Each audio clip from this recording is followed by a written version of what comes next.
Hey, good morning, Alan and Linda. My name is Terry Dyer. I'm a mortgage broker and a real estate broker here in San Diego. Thank you for giving me an email back replying to my rather lengthy one that I sent you. Anyway, here's our website. Maybe you checked it out already. Here's Debbie. She and I have been partners for a long time. Actually, she used to work for me, a mortgage company that I had. I was in 20 different states, had a pretty big company, lines of credit and millions of dollars that I had access to, and I closed it up and semi-retired and got divorced later, a few years later. Here I am back at work. So that's my story. And so she used to work for me back then, and then when I re-entered started doing loans again, and I came back to work with Debbie. So why not, right? And so in answer to your question, in other words, I've been in the mortgage and lending business for about 30 years. And when I wasn't doing loans, I was actually flipping properties. So I was doing real estate investing for a few years. I closed my mortgage company in 2008, and then I flipped properties till like 2014 or something. And I got tired of that, came back into doing home loans. That's the story. It's my story. So with you guys, so your son is in doing his fellowship, UCSD. Congratulations, that's awesome. That's safe to assume you're also a physician, Alan. Don't know, but anyway, I did want to share with you a couple things with regard to your inquiry. Yeah, you could pay cash for the property, but like you said, that's really not a prudent use of your funds, and the challenges of increasing your expenses by virtue of your Medicare and so forth.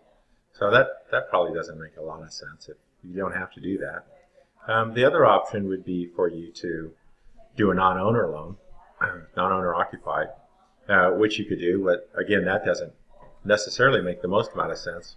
What to me makes the most amount of sense is just to go on as a co-borrower with your son and his wife, I guess, and both of you perhaps would go on as what we call a non-occupant co-borrower.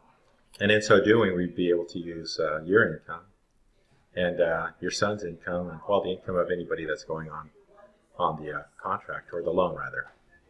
And with regard to the contract and buying a property, it wouldn't require that you and your son and perhaps Linda or whomever would go on you wouldn't have to be on the purchase agreement, just be on the loan. And as a co-borrower, you wouldn't even have to be on title, so you could actually just be on the loan. So it could be your son is the only one that has a legal interest in the property, and you just have an equity interest based on that deed. Anyway, so let's go on to what I found out. In trying to get you, trying to find a lender that will do a jumbo loan and allow a non-occupant co-borrower, it's kind of challenging because once you get, San Diego, once you get over the $690,000 loan amount, of course, and you're in jumbo territory here, and jumbo lenders are all a little different. They all have their little nuanced underwriting. They all have things that they do and don't accept. For instance, over here, this is JMAC, and this is a Wells Fargo program, and this is their jumbo, and these are the guidelines, some of them abbreviated, but what I wanted to look for is to see if a non-occupant co-borrower, NOCB, would be allowed on their program. So as you can see right there, it's not allowed. Okay? And then same thing over here, non-occupant co-borrower not allowed. And who was this? This is Caliber Home Loans on their Jumbo Select. And then over here, I checked again on New Res. And again, somewhere in here. There it is. I just saw it. There it goes. Non-occupant co-borrower not allowed. So my point is, fortunately, I have the experience to look for these things before I call you up and give you this brainstorm that I think I have had, and then I have to call you back and say, well, Ro, I can't really do that. Anyway, so I've done that a few times years ago. I don't do that anymore. But where we can go with your loan is, gosh darn it, I just closed that page. There we go. All right, so let me go back and get your information I just had up here. Okay. Close this and go to, oh, while I'm on this, I had this already done a second ago, but I just closed the pricing. So this is Loan Sifter, and this is some software that we license because, you know, as you see, there's what, 147 different rate sheets in here. There's lenders, and you know, it just is a nightmare trying to read all of these guidelines. You know, the guideline for each of their respective jumbo investors, trying to figure out if they do non-occupant co-borrowers or will allow that. So anyway, going back, I'll get back to that in just a second. There was one that I found that did. Here we go, non-occupant co-borrower. Right here, non-occupant co-borrower is allowed as long as we're not over a 43% DTI, debt to income ratio, but even if it is, so you can still do it. Even if it is, the co-borrower, occupying borrower, must contribute 5% of his own funds. So of that 375 or whatever the down payment might be, 5%. Well, it doesn't matter what the down payment is. 5% of it has to be the occupying borrower. So that's that. So we can do New Res Jumbo Series 1 fixed. So that's their program that we can do. All right, so let's go check that out, shall we? This is, this is what I set up for you. I think 1, whatever. It doesn't really matter necessarily, but let's go here, and I want to price it at 75%, Alan, because you just get a lot better rate, you know, if you go in with that 25% down. So we can do this at, let's call it 70. Anything over 75, doesn't matter. 76, and 760 credit score. Non-conforming, conforming would be conventional, Fannie or Freddie. And then affordable products, that would be first-time buyer stuff that we have. And non-conforming is always jumbo. It's owner-occupied because, well, one of the owners would be occupying it, obviously. And the zip code in Encinitas is 92024 or 14, I can't remember. Anyway, it doesn't really matter. There's no prepay. Again, we don't really do prepay, so that doesn't matter anyway. And so over here we have a fixed. Let's do a 15-year loan to get to the best term rate. And we got all that up there. So let's press the button and see what happens. Excuse me. Now we're filtering through all that stuff up there, and we come down to 5%. Holy cannoli, what happened? Oh, I had 5% in there. Let's go borrower paid. And I'll explain to you the difference, okay? Well, I'll do it right now. See if it's borrower paid. There's two different versions of doing the loan and compensation to the broker, Hanson Loans. One is called borrower paid, is where you would pay the broker, and the other one is called lender paid, where excuse me, the lender would pay Hanson Loans. And that's the most common method because a lot of people are doing no cost, no fee loans. So have the lender pay us, and the lender pays for the rate, the credit to the borrower. And you can see what happens here, for instance, on Plaza Home Mortgage. The lender on this 15-year jumbo with a 760 score had over 76%.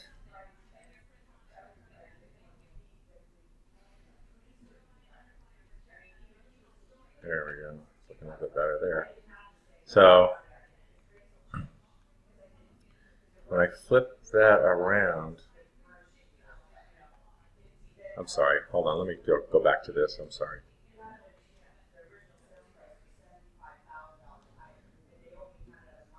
There we go. Yeah, I don't know what was up with that 5%, it just was not correct. So anyway, this is lender paid, okay? So lender paid is the lender pays Hanson Loans, so this is the compensation, and they pay so about 1/3 or 1.25% of the volume of money that we send through there. We're never paid on interest rate. So as the interest rate, here it is, 3.75. As that interest rate goes up, 3.875, this number over here is called the rebate. And as the rate goes up, the money available for the rebate also goes up. But it doesn't necessarily mean the lender's going to offer more at each 8-point increment.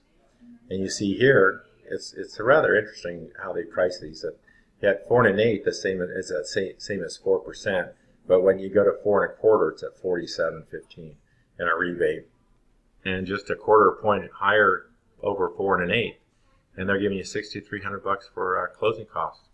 Plus, they're paying Hanson loans 1 3/8% of the loan. So that's why some people would say, yeah, give me that 4 3/8. It really is going to, make the cost of getting into this home a little bit. It's going to, moderate that a little bit, and plus I don't have to worry about any broker fees.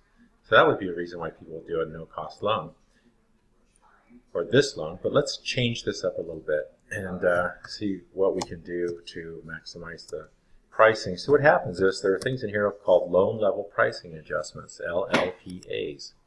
And as the risk is layered on or off, that pricing adjustment changes. So if we increase your credit quality, as reflected by your credit score, and decrease the liability or exposure as reflected by the loan to value or the down payment, then we'll see those things reflected down here. So as we moderate that risk for the lender, right, mitigate that contingent liability, you might say, by providing a lender with a better credit score and a little bit more money down.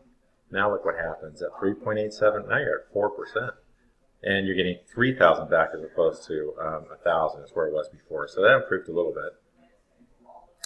And 3 7/8. But we've only got one lender that will do that. So let's focus on them. New Res Jumbo 1 Series. Oh, this is your information that came across from LendingTree. So let's go back to that, and that's the New Res Jumbo 1 Series. Oh, so it's also the best priced. So 3 3/4, 15-year fixed, right? And Hanson loans would get paid $11,000 from the lender. It's $1 million. That's $825,000 loan. We get 1 3/8%. That's pretty typical, and I think that's rather modest. But let me see what I can do for you, okay? What if you said, hey, Terry, that's too much money for you. So let's see what we can do with that and see if we can get your rate lower. Now here, at 3 3/4, they're paying Hanson loans, and there's some money in there for your closing costs, right? And at 3 1/4, same loan, Jumbo, here it is, the same loan, at 3 1/4, there's no money. So here you would pay all of your closing costs as opposed to having a $6,700, as opposed to having I think it was like a $6,000 credit, 3 3/4. Here you pay all of your closing costs, and of course you have to pay the broker something too. So this is not negotiable, right? Tax, escrow, title, those closing costs. And then here, this is negotiable. So, but generally speaking, we're looking to get 1% of the volume money we send through there. So if you wanted to bring 1% of the loan amount into closing versus, and have a 3 1/4 rate versus 3 3/4 where we get a 0.38. You follow me? If you want to pay a point and bring it to closing, you can do that, and you get 3 1/4. If you want the lender to pay us, it's 3 3/4, and they pay us. And in so doing, basically our commission is built into the rate, just as the rebate is. So that's how that works. This is called par pricing. There's nothing in it for anyone. Lender pays 3 3/4, or you pay lender 3 1/4. I'm sorry. And here's what the lender determines that, hey, based on their actual actuarials, right?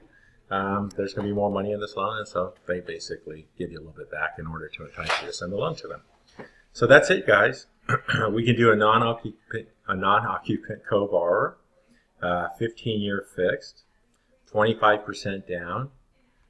You can get 3 1/4 on a 15-year fixed, and the closing costs are going to be probably $8,000 for insurance, tax, not impound account, but your title insurance and your escrow. Those are based on the purchase price. Loan processing, underwriting, all those fees or expenses are probably $7,000, $8,000 on this size purchase. And so you would be paying that, and then you'd bring your point into escrow as well, plus the down payment. Okay, so 1 point on 80, that'd be about $8,000. So you bring about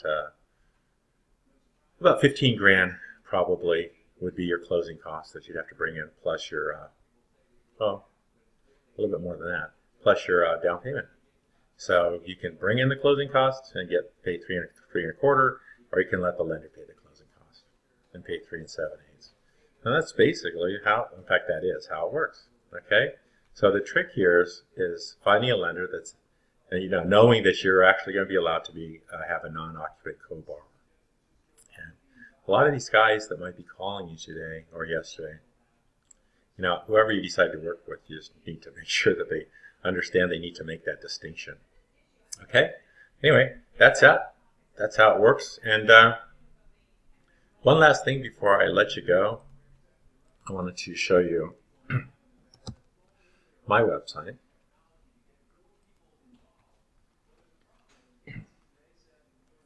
And the important thing over here is I have a little program here that, let me see if I can find it.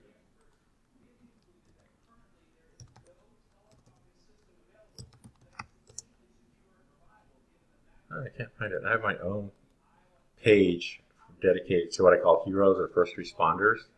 And I can't find it on my stupid website. I thought it was up here. But anyway, my point is when I represent you, or your son, or both of you, I rebate 30% of the sales price. I rebate 30% of the seller paid commission to my client. So typically that seller paid commission is 2.5%.